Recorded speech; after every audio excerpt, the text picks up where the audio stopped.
¿Cuántos han venido a adorar el nombre de Dios? Gloria a Jesús. Es lo más hermoso que puede hacer usted. Venir a adorar al nombre de Dios. Muchas veces venimos por necesidades, pero qué hermoso es venir a adorar su nombre. Porque cuando usted adora y se acerca a Dios, Él se encarga de todo lo demás. Hay un versículo que dice: mas buscad primeramente el reino de Dios y su justicia, y todo lo demás vendrá por añadidura. El tema es que muchas veces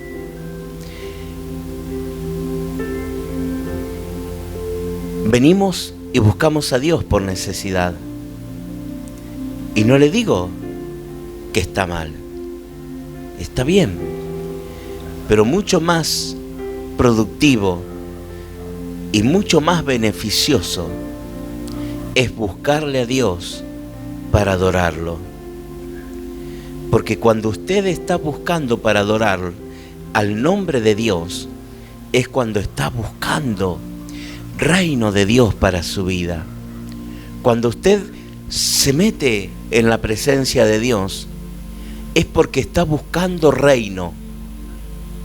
Y reino significa gobierno, es símbolo de gobierno. Y cuando viene reino, viene gobierno a nuestras vidas, también se va a manifestar en todo lo que va a rodear, en todo lo que está en torno a su vida, en su hogar, en su familia, en sus hijos. Yo no sé cuánto cambio, una transformación en la vida de sus seres queridos. Yo creo que todos amamos profundamente nuestros seres queridos. Más allá de todo conflicto que pueda haber o surgir, amamos nuestros seres queridos. Y usted va a procurar el bien y va a desear el bien por ellos. Entonces, cuando usted se va metiendo en el reino de Dios, es cuando usted lo está buscando a ese reino. Y sabe que todo reino es símbolo de riqueza, es próspero. No existe un reino pobre. Cuando el reino de Dios se manifiesta en su vida, comienza a enriquecer enteramente su ser interior. Comienza a enriquecer tu vida, la comienza a enriquecer profundamente, pero tan profundamente, que San Juan versículo 2 dice: amado, yo deseo que seas prosperado en todas las cosas, en todas las cosas, y que tengas salud, añade luego, y que tengas salud. Es decir, que cuando usted busca el reino de Dios, vienen cosas por añadiduras, y entre ellas también está la salud física, pero también la salud espiritual. Y sabe que luego termina diciendo: así como prospera tu alma. Y ese es el punto principal en la vida del creyente, que tiene que prosperar nuestra alma. ¿Y cuándo prospera? Cuando usted está en la presencia de Dios, buscándolo, adorándolo, con toda su alma, con todo su corazón, con toda su mente, con toda su conciencia. Y sabe que muchas veces la conciencia puede ser para bien y muchas veces para golpear. Cosas que están grabadas en nuestro corazón, tocando la conciencia, y muchas veces acorde al peso que hay en esa conciencia, va a ser beneficioso, pero también va a ser para juzgar. Una persona, un hombre con mucho peso en su conciencia, por cosas que habían sucedido en su vida, por cosas que habían acontecido en su vida y que habían golpeado fuertemente también a su familia. Llevaba un peso muy grande, pesos muy grandes que no se podía desligar de su conciencia desde su juventud. Accidentes donde él estaba a cargo del volante y toda una familia termina destruida. La muerte de sus seres queridos, de su madre, de sus hermanas. Un hombre que pesaba tanto en su conciencia que aún también manejando golpea fuertemente con el paragolpe de su camión, dando muerte a un niño de 1 año y medio, que fueron sacudiendo su conciencia. Y así sucesivamente con diferentes tipos de situaciones. Iban afectando, iban golpeando. Llega un momento, a pesar de haberle predicado y presentado a Dios en su vida, no le dan lugar al Espíritu de Dios para que entre profundamente en su corazón, para cambiar y transformarlo. En un momento decisivo, con el paso de los años, ya avanzado, ya entrando en una edad adulta, termina quitándose la vida. Porque hubo voces del pasado, hubo voces que fueron sacudiendo fuertemente, porque no le dio lugar para que Jesucristo entre en su vida. Un corazón duro, un corazón endurecido, puede producir cosas extrañas en la mente y en la conciencia. Pero Dios siempre tiene una salida para aquellos que salen al cruce, para aquellos que se atreven a llegar más allá de los límites que puede poner el ser humano. También Dios pone sus límites. También Dios pone límites. Dios pone un punto final muchas veces en la hora decisiva y en el punto crucial en la vida de una persona. Mire, quiero compartir con usted San Juan, capítulo 8, versículo 1 al versículo 11. Nos dice la palabra de Dios: la mujer adúltera, cada uno se fue a su casa y Jesús se fue al monte de los olivos. ¿A qué iba al monte de los olivos el Señor? A buscar su Padre, a buscar su presencia.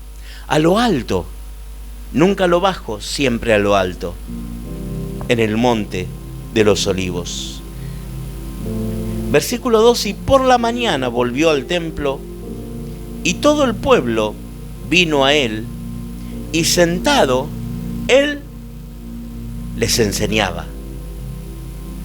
Entonces, los escribas y los fariseos le trajeron a una mujer sorprendida en adulterio y poniéndola en medio, le dijeron: Maestro, esta mujer ha sido sorprendida en el acto mismo del adulterio, y en la ley nos mandó Moisés apedrear a tales mujeres.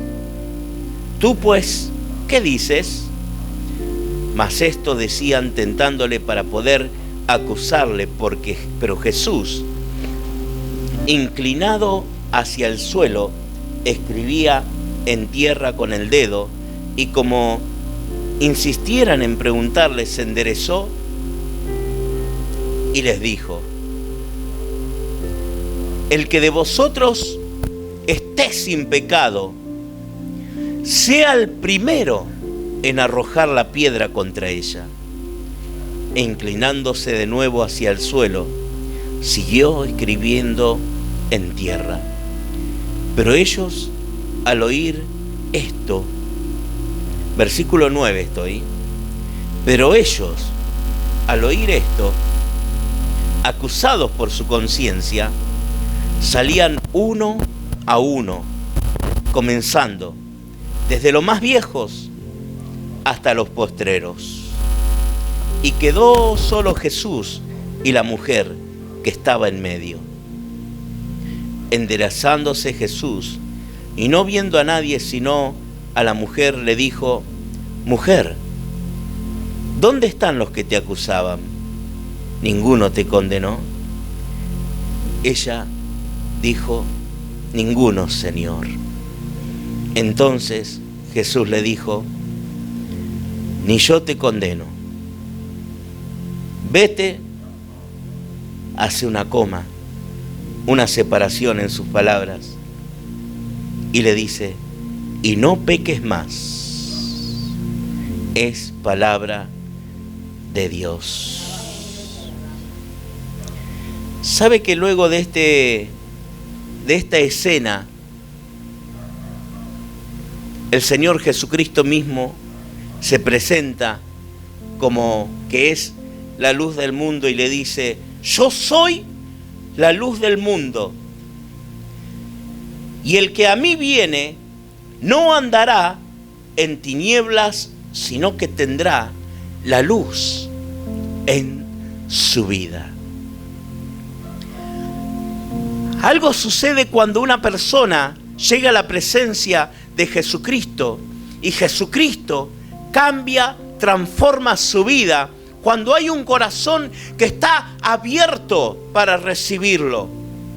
Cuando alguien llega a Jesús y se atreve a abrir su corazón para entregarle su vida, algo va a comenzar a suceder, porque el que llega a Jesucristo abre su corazón para recibirle, nunca se va a ir o nunca va a salir siendo el mismo de antes de conocerlo. Por ello dice: yo soy la luz del mundo, y el que a mí viene no andará en tinieblas. De hecho, va a comenzar a resplandecer.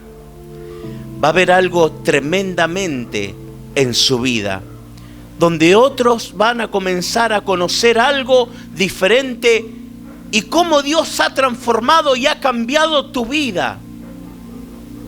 Porque conocía también tu pasado. Porque conocía tu pasado. Pero cuando comienza a haber un testimonio diferente en tus actitudes, algo diferente comienza a suceder. Déjeme decirle que cuando llega Dios, hasta tu rostro comienza a transformarse. Comienza a ver un brillo diferente, porque hay algo que está resplandeciendo tu ser interior. Hay una canción de cuando yo era joven, soy joven, pero cuando era más joven, decía, era un grupo de alabanzas de un hombre de Dios llamado de apellido Vaccaro, de Buenos Aires, y decía: mi corazón no latía, pues vida no había en su interior.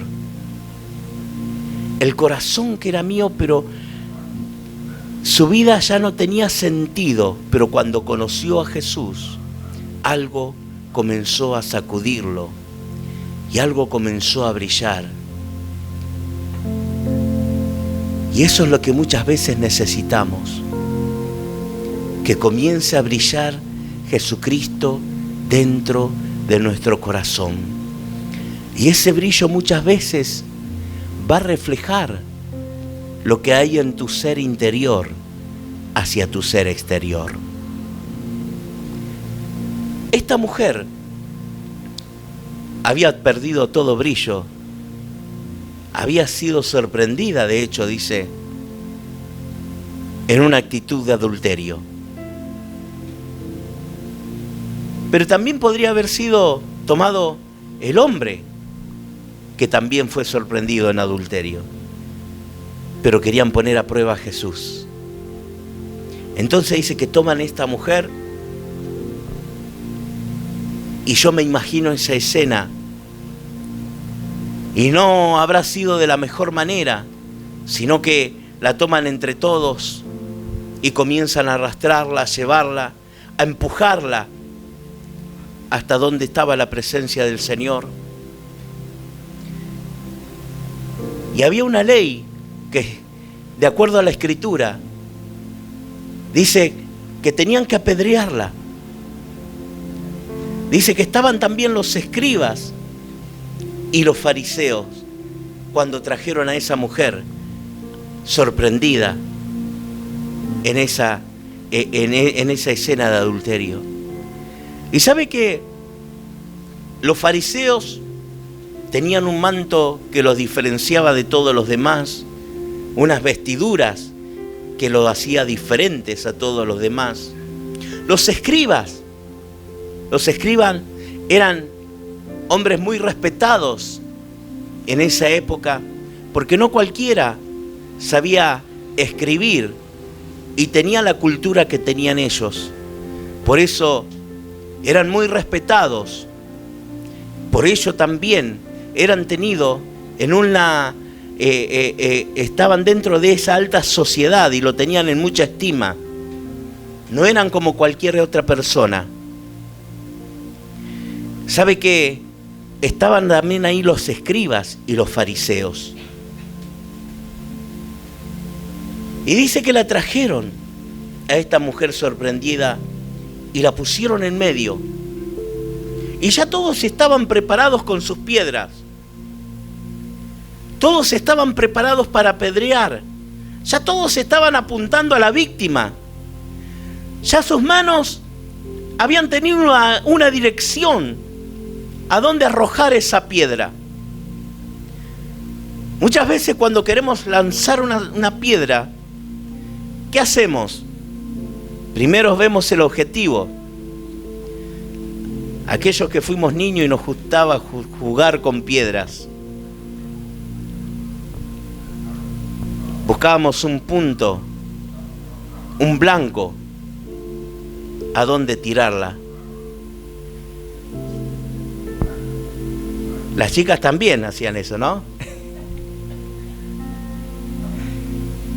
Buscamos un punto, un blanco, hacia dónde arrojarla. Pero muchas veces buscamos las mejores piedras, las más cómodas, las que mejores respondan. Y por las dudas,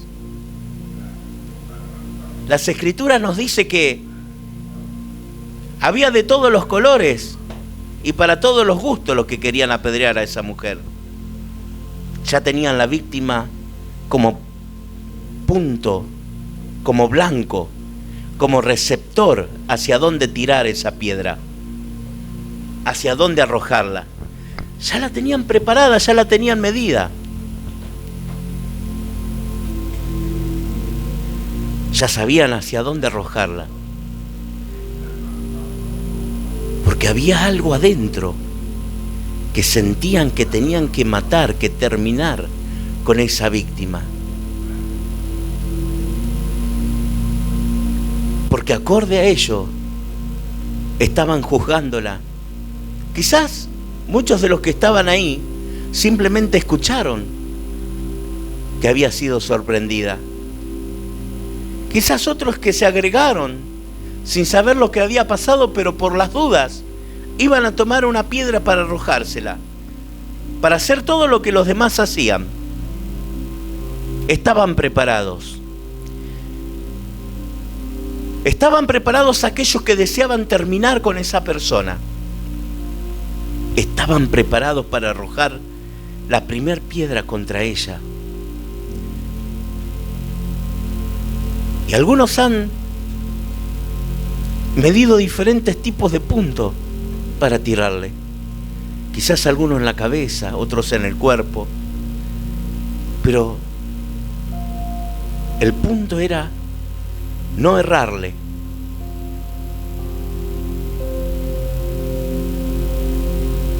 Escribas y fariseos tenían algo en común. Y que aquí viene la cuestión. El tribunal que existía en la tierra, ellos tenían la decisión para ejecutarla.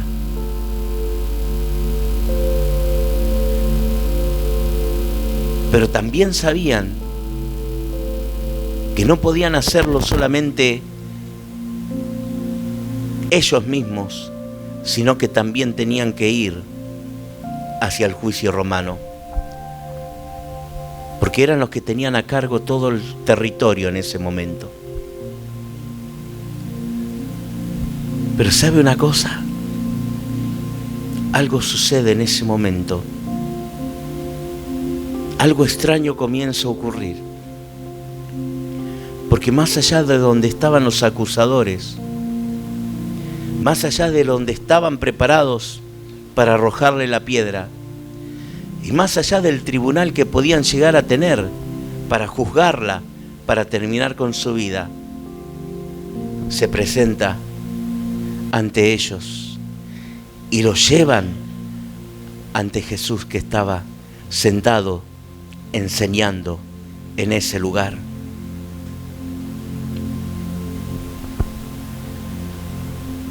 Y ahí es donde comienza esa parte fundamental en la vida de una persona, en medio de la crisis, en medio del gran problema, en medio de la necesidad, en medio y a punto de ser apedreada, llegar al tribunal celestial de Jesucristo. Habían llegado al lugar donde estaba Jesucristo, sin ellos saber que Jesús mismo iba a hacer sentencia sobre la vida de esa persona, pero también que iba a juzgar a todos los que querían apedrear a esa mujer. Mire todo el poder y conocimiento revelatorio que tiene Jesucristo y su palabra, y todo lo que puede hacer, aún en el silencio. Porque cuando se la presentaron, ¿sabe lo que hizo el Señor? Bajó su cabeza y siguió escribiendo. Yo en ese momento imagino que traza la línea. Dice que trazó una línea y siguió escribiendo en la tierra.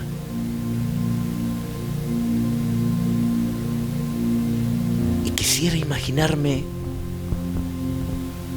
con todo deseo de ver lo que estaba escribiendo. Pero en esa escritura algo comienza a suceder y algo comienza a ocurrir. Porque en esa escritura que estaba trazando sobre el suelo, algo estaba tocando los corazones de aquellos acusadores que querían terminar con la vida de una persona. Algo extraño comienza a suceder.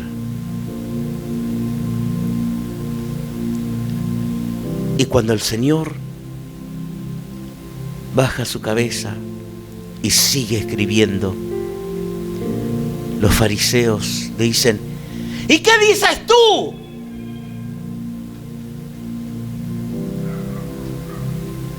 Pero el Señor Jesucristo toma esa actitud de Todopoderoso, eleva su mirada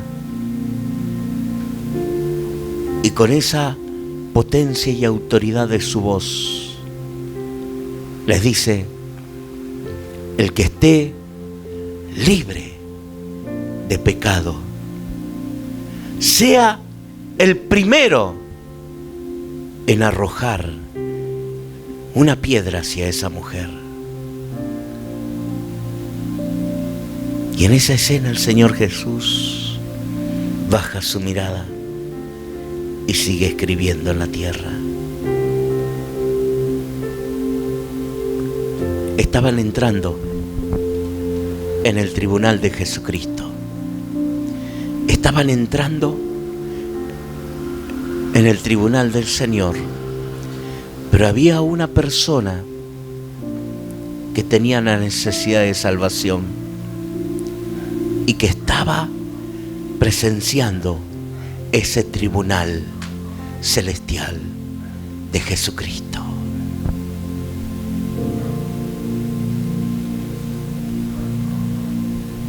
Y el tribunal de Jesucristo comienza a dictar un veredicto que va a golpear cada hombre y el corazón de cada hombre, de cada persona que estaban en ese lugar.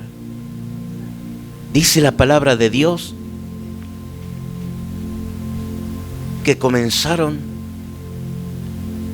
desde el más viejo, desde el más grande, hasta el más joven.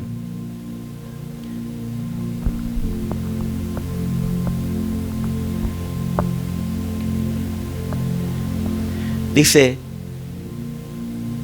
el que de vosotros esté sin pecado sea el primero en arrojar la piedra. E inclinándose de nuevo al suelo, siguió escribiendo en la tierra. Pero ellos, al oír esto, acusados por su conciencia, salían uno a uno, comenzando desde el más viejo, desde el más avanzado. Romanos capítulo 2 versículo 15 dice: mostrando las obras de la ley escrita en sus corazones, dando testimonio de su conciencia y acusándoles o defendiéndoles en sus razonamientos. Más allá de toda religiosidad que ellos podían tener, más allá de ese manto religioso que podían vestir, más allá de todo conocimiento humano que puedan haber adquirido en su mente, había algo que el Señor había escrito en su corazón. Había algo que el corazón ya estaba escrito dentro. Habían sido grabadas. La ley misma del Señor había sido grabada en el corazón. Y esa misma ley que ellos conocían y estaba grabada en sus corazones, hizo que pesara en la conciencia de cada uno de ellos, acusándolos o defendiéndolos. Qué tremendo, ¿no?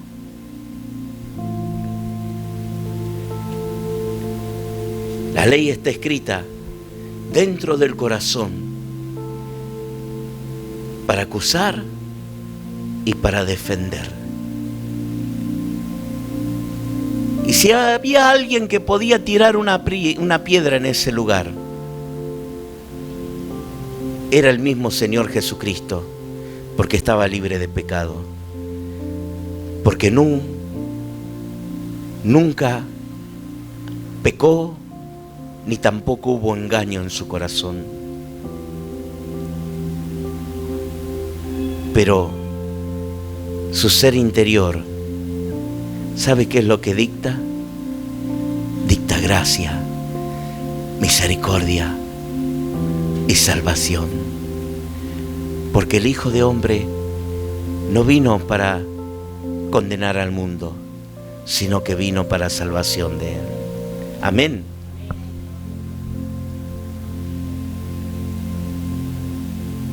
Luego que golpeó la conciencia de cada uno de ellos, dice que el Señor se endereza.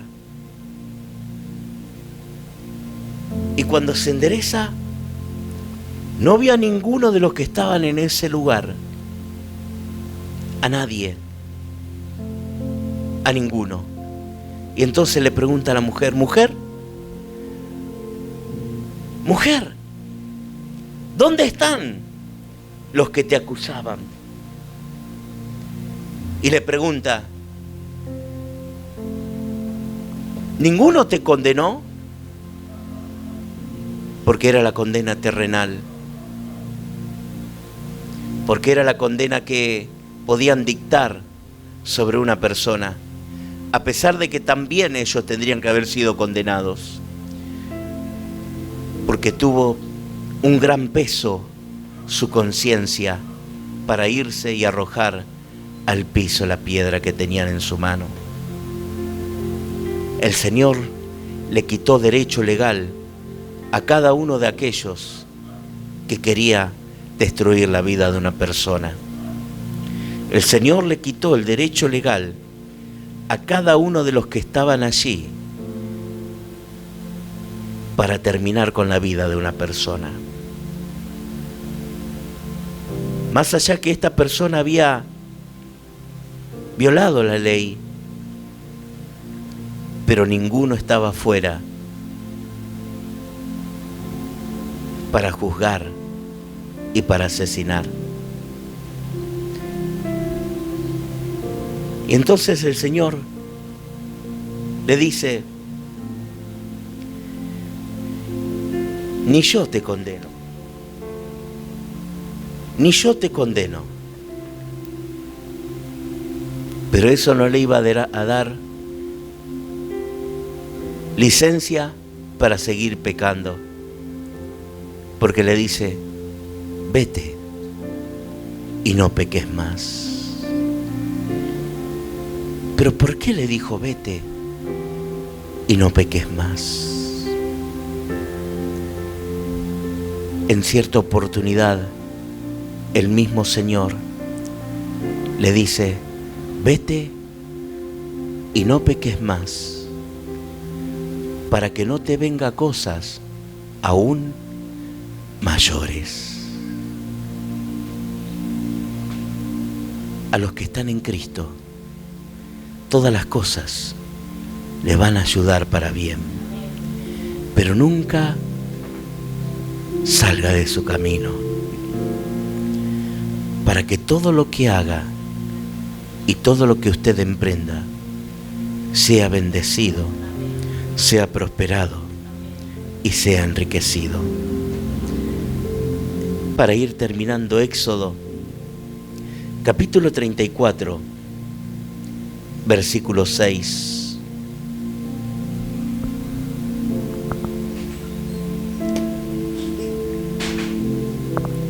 Nos dice: y pasando Jehová por delante de él, clamó y proclamó: Jehová, Jehová, fuerte, misericordioso y piadoso, tardo para la ira y grande en misericordia y en verdad.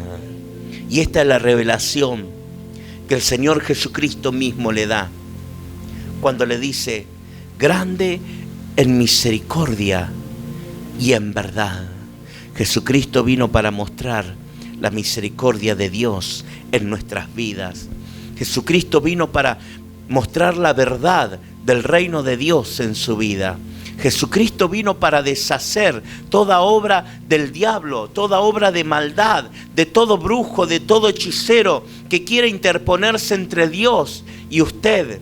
Jesucristo vino para romper y deshacer toda obra de las tinieblas, para que usted comience a vivir una vida resplandeciente, llena del Espíritu Santo, viviendo en medio de su corazón desde ahora y para siempre. Señor Jesús, en esta hora venimos delante de tu presencia.